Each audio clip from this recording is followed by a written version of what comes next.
Give yourself some credit, Mom, because you do a lot that you might not even realize you do.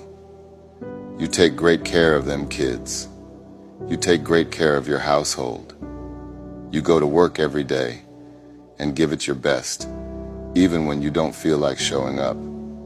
You come home after work and you cook, you clean, you help with homework and whatever else before the kids go to sleep.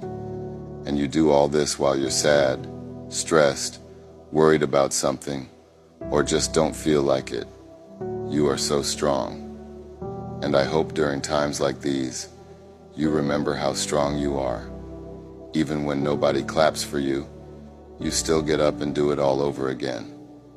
Even when you're exhausted, you keep pushing. You give your family everything, even when you have nothing left for yourself. You're not just a mom, you're a hero. And one day, your kids will look back and realize how much you did for them. So, take a moment, breathe, and know that you're doing an incredible job. Keep going, and remember to keep your head held high, because you deserve that.